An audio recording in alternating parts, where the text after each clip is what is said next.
الحمد للہ رب العالمین والصلاة والسلام علی سید المرسلین اما بعد اعوذ باللہ من الشیطان الرجیم بسم اللہ الرحمن الرحیم واتقوا اللہ الذی تساءلون بہ والارحام۔ سب تعریف اللہ رب العالمین کے لیے ہے، درود و سلام ہوں اللہ کے نبی محمد رسول اللہ صلی اللہ علیہ وسلم پر۔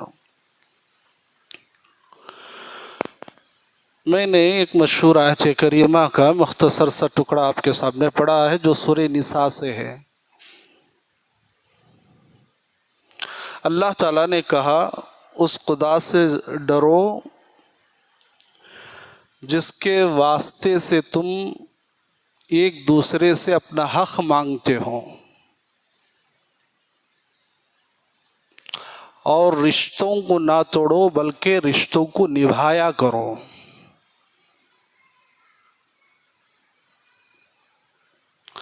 آج کی میں گفتگو ایک حدیث سے کروں گا جو مسلم کے اندر کتاب الایمان میں امام مسلم لائے ہیں۔ جو بات میں کہنے جا رہا ہوں رشتہ داروں کے اندر محبت، الفت، حسن سلوک، ہر معاملے میں رشتہ داروں کا خیال کرنا یہ ایمان کا بہت بڑا حصہ ہے۔ حضرت ابو ایوب انصاری رضی اللہ تعالیٰ عنہ حدیث کے راوی ہیں۔ اللہ کے نبی صلی اللہ علیہ وسلم سواری پر ہیں، ایک دیہاتی آتا ہے، بدو، خریے کا آدمی، علم والا، شہر والا جب کسی سے گفتگو کرتا ہے تو اس کے اندر ادب ہوتا ہے، ادب۔ قریے والا اگر ہو بدو قسم کا تو اس کے اندر تمیز نہیں ہوتی ہے، کس سے کیا بات کر رہا ہے۔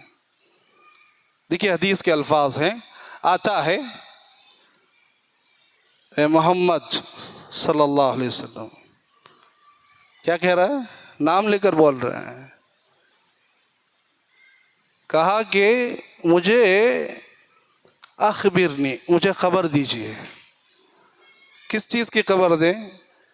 بما یقربنی من الجنہ، مجھے ایک ایسا عمل بتائیے یا ایسی خبر دیجئے میں کروں تو جنت کے قریب ہو جاؤں۔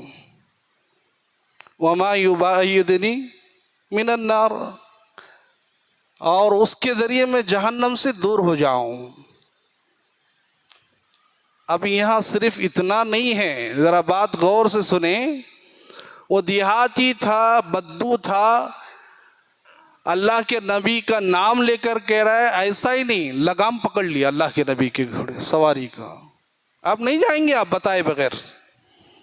اللہ کے نبی صلی اللہ علیہ وسلم اس کے یہ اطوار دیکھنے کے بعد حیران کے ساتھ صحابہ کو دیکھنے لگے، یہ دیکھو کیسا مانگ رہا ہے۔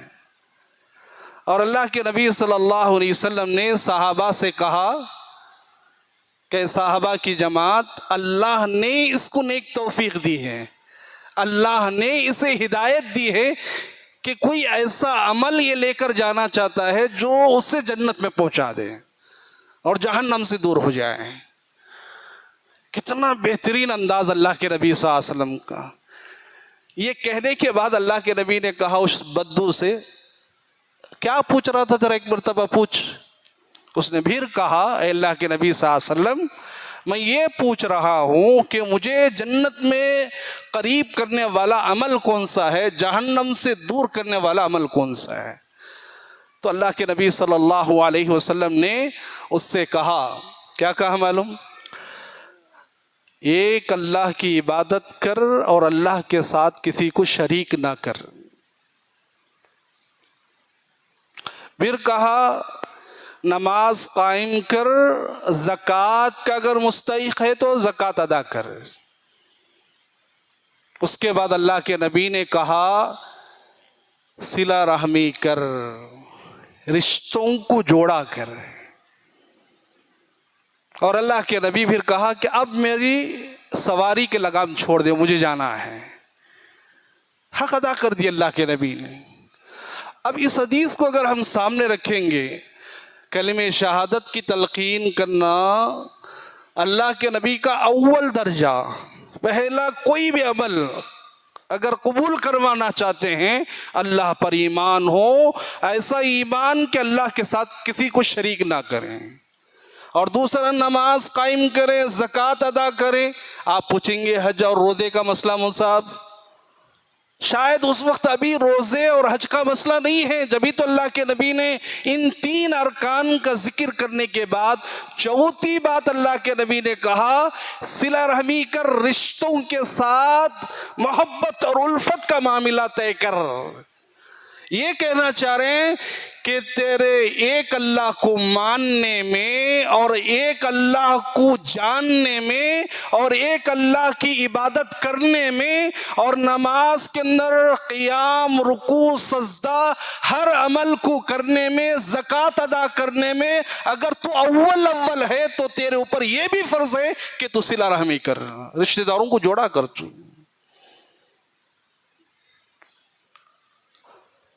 اصل بات یہ ہے کہ ہم اللہ سے محبت نہیں کرتے، اللہ سے محبت نہیں ہے تو اسی لیے رشتوں میں محبت نہیں ہے۔ اللہ سے محبت کر کے دیکھو، اللہ رشتوں میں محبت ڈالتا ہے۔ ہم اللہ سے محبت نہیں کریں گے تو اللہ تعالیٰ آپ سے کیسے محبت کرے گا؟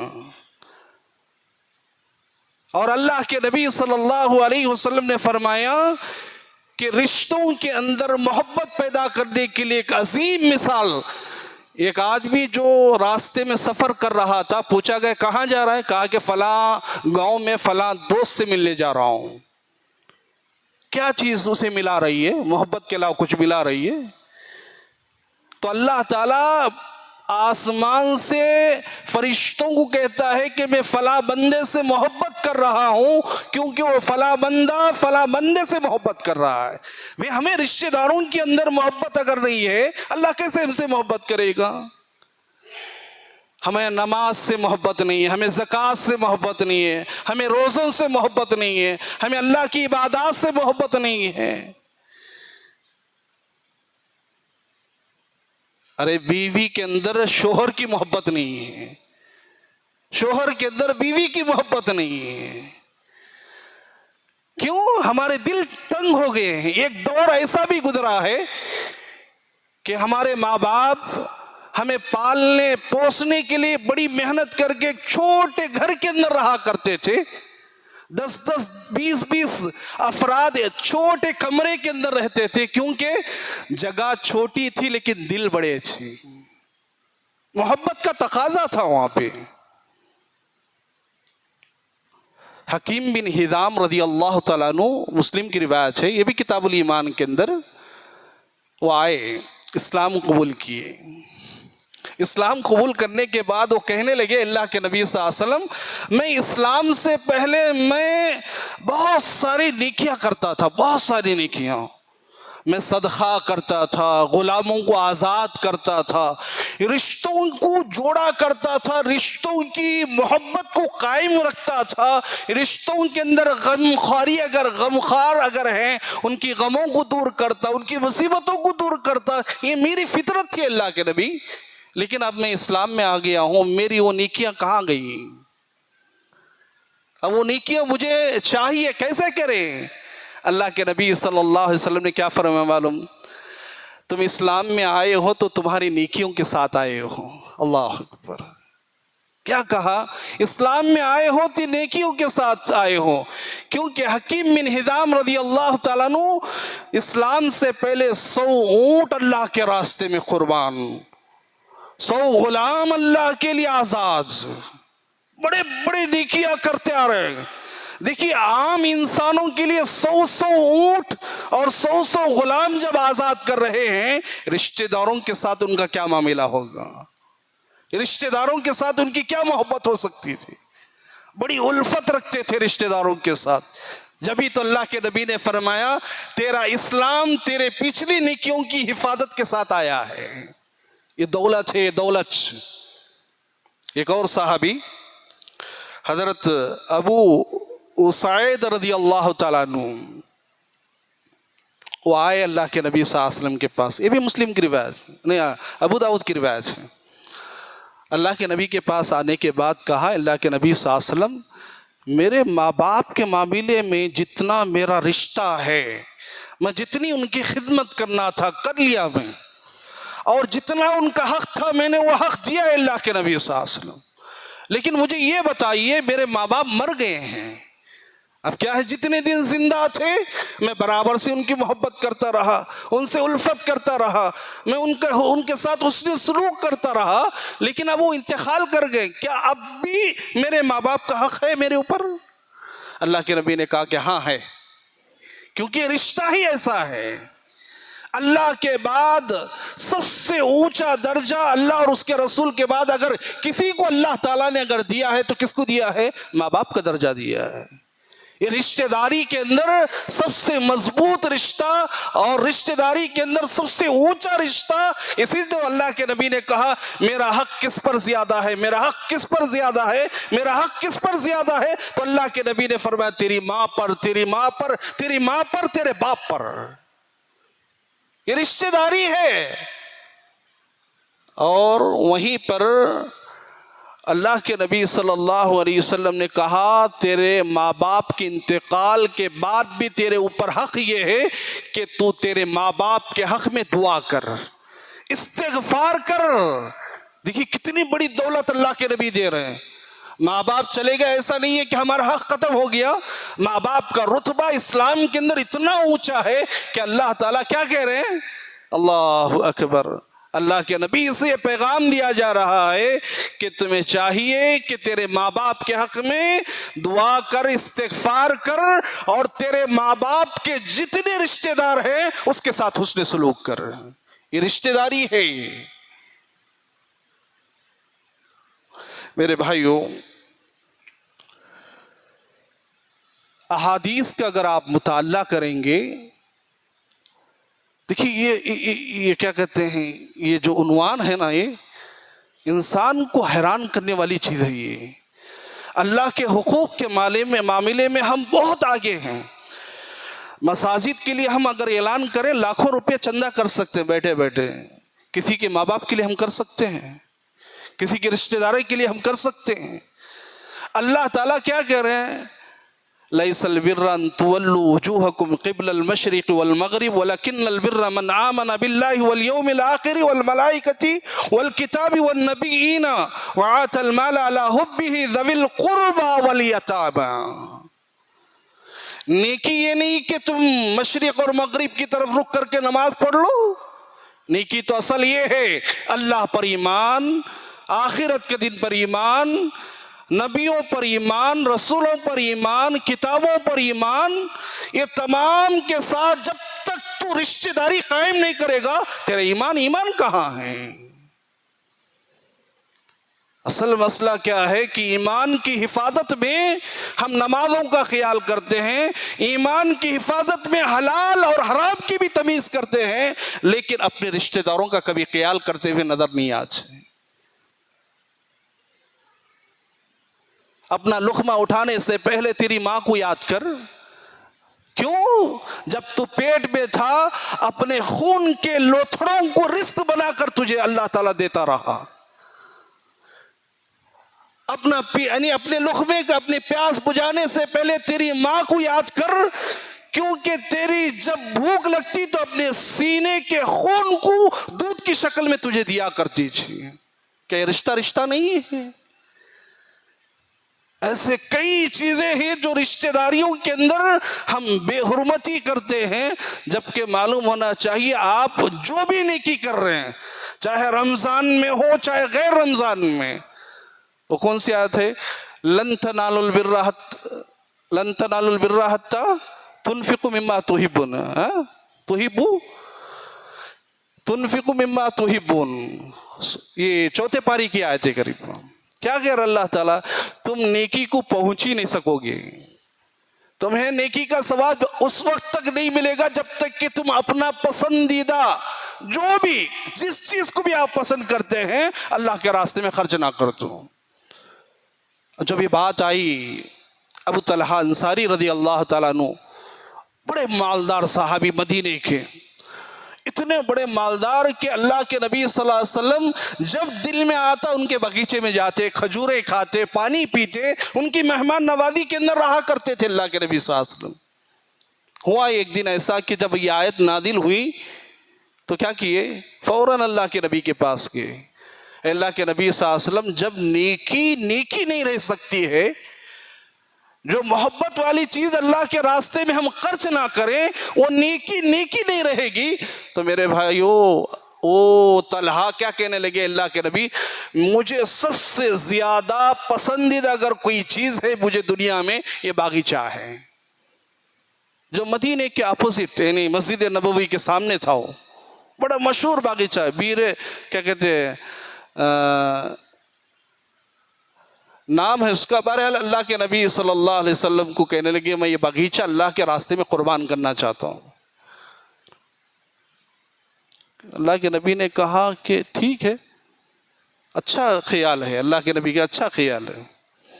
پھر کہا اللہ کے نبی صلی اللہ علیہ وسلم آپ جہاں چاہے خرچ کر سکتے ہیں، آپ میں یہ نہیں پوچھوں گا کہ باغیچہ دینے کے بعد اللہ کے نبی آپ کہاں خرچ کیے، میں یہ نہیں پوچھوں گا اللہ کے نبی، آپ جہاں دل چاہے خرچ کر دیں آپ۔ اللہ کے نبی نے کہا نہیں، میں ایک مشورہ دیتا ہوں۔ اللہ اکبر، کیا مشورہ دیا، تیرے رشتہ داروں میں خرچ کرے۔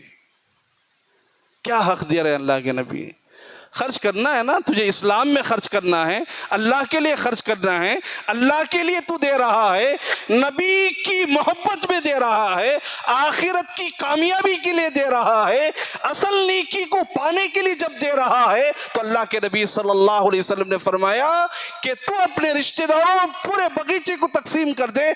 اللہ کے نبی کے اس حکم کے آ جانے کے بعد ابو طلحہ نے پورا باغیچہ اپنے رشتہ داروں میں خرچ کر دیا، وقف کر دیے۔ رشتہ داری کا اگر حق بتاتے بیٹھ جائیں تو ہم اتنی بڑی بڑی باتیں ہمارے سامنے آئیں گی۔ اللہ کے نبی صلی اللہ علیہ وسلم نے فرمایا، بخاری کی روایت ہے، کہا اگر اللہ پر ایمان ہے، آخرت کے دن پر اگر ایمان ہے تو صلہ رحمی کر، رشتوں کو جوڑا کر۔ تو اگر رشتوں کو توڑے گا تو تجھے اللہ پر یقین نہیں ہے، اللہ پر ایمان نہیں ہے تیرا، اور آخرت کے دن پر ایمان نہیں، کیونکہ آخرت کا انکار کرنے والا ہی رشتوں کو توڑا کرتا ہے۔ تو ضرورت یہ ہے کہ معاشرے کے اندر کسی بھی رتبے سے دیکھیں حقوق العباد کا مسئلہ ہی بڑا ہے۔ میں کہنا یہ چاہتا ہوں کہ رشتوں کو جوڑیں کیسے۔ ایک اگر آپ آیت دیکھنا چاہتے ہیں، فَآتِي ذَا الْقَرْبَى حَقَّهُ، اللہ نے کہا رشتوں کو اللہ نبھانے کا ایک طریقہ کیا بتایا معلوم، رشتہ داروں کو دو ان کا حق، لینے کا نہیں ہے۔ رشتہ داروں کو کیا کہا، وَآتَى، دو، آپ رشتہ داروں کو دو، دینے پر ہی حق ادا ہوگا۔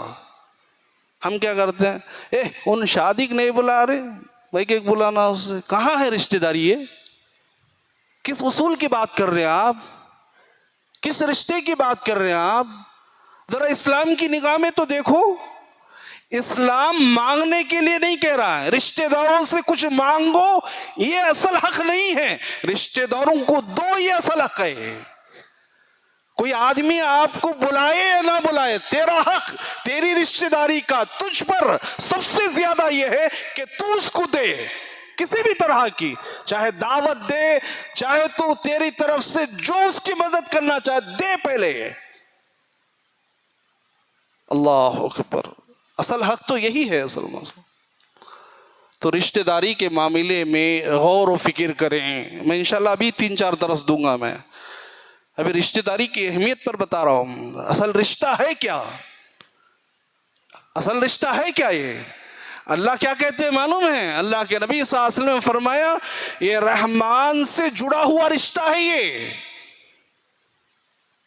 میرے اور آپ کے باپ الگ ہو سکتے ہیں، میرے اور آپ کی ماں الگ ہو سکتی ہے، لیکن اصل میں دیکھا جائے ہمارے باپ بھی ایک ہے، ہماری ماں بھی ایک ہے۔ یہی تو محبت کا تقاضا ہے۔ آدم ہمارے باپ ہیں، حوا علیہ السلام ہماری ماں ہیں. اس رشتے سے اگر دیکھا جائے کوئی دوسرا نہیں ہے، سب رشتے دار ہیں. اسلام اسی کو اجاگر کرنے کے لیے آیا، اسلام اسی محبت کو لوگوں میں عام کرنے کے لیے آیا. میں اگر کہوں پوری عبادتوں کو رس بنا لو، رس، پوری عبادتیں، جیسا کہ کسی فروٹ کو ہم رس بنانے کے بعد جو لذت ہم حاصل کر سکتے ہیں نا، پوری عبادتوں کو اگر رس بنا لیں اور اس میں رشتہ داروں کی اگر محبت کو اگر گھلا لے، شیریں کی طرح اگر استعمال کر لیں، اس عبادت کا مزہ ہی الگ ہے. یہی تو ہے اصل مسئلہ. اللہ سے ہم دعا کرتے ہیں کہ اللہ تعالی ہمیں رشتہ داروں کا خیال کرنے کی اللہ توفیق عطا فرمائے، رشتہ داروں کا حق ادا کرنے کی اللہ توفیق عطا فرمائے، رشتے کو جوڑنے اور اس کے اندر محبت پیدا کرنے کی اللہ توفیق عطا فرمائے. جو بھی اب تک غلطی یا ہم سے گناہ ہوا ہے اللہ معاف فرمائے. اللہ ہمارے روزوں کو قبول فرمائے، اللہ ہماری تراویح کو قبول فرمائے، اللہ ہمارے اعمال کو قبول فرمائے. آمین. سبحان ربک رب العزت عما یصفون وسلام علی المرسلین والحمد للہ رب العالمین.